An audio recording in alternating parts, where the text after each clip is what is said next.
歡迎光臨 Super 廚房，請點讚、分享同埋訂閱。西蘭花一個略為沖洗乾淨，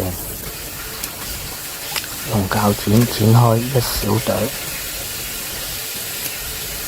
加1茶匙嘅鹽，跟住就浸佢30分鐘。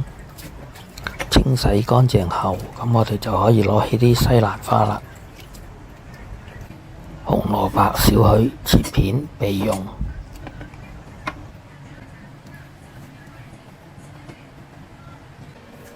凍水落1茶匙嘅鹽，放啲紅蘿蔔落去，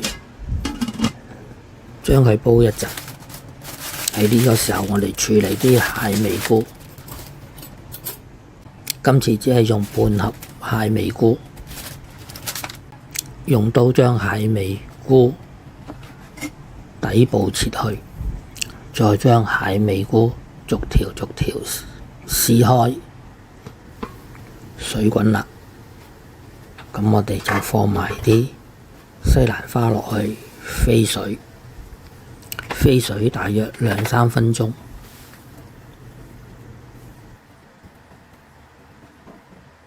跟住倒去多餘嘅熱水。咁我哋繼續處理啲蟹味菇。蟹味菇略為沖洗乾淨之後，咁我哋揾廚房紙將佢抹乾。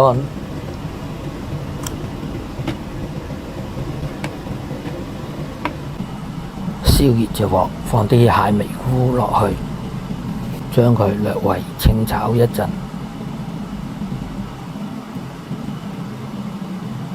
再放入薑片，過咗一陣，咁樣就聞到啲菇味啦。咁我哋加入大約2湯匙嘅橄欖油，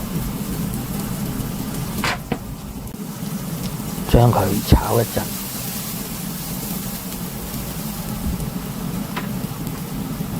跟住再加埋啲西蘭花落去。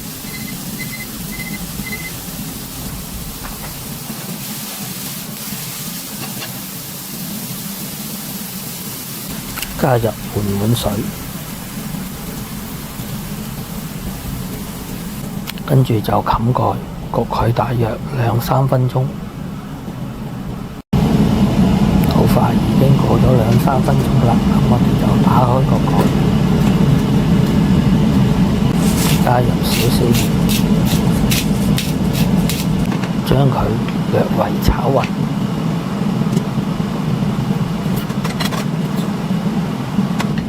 咁樣就可以上碟啦。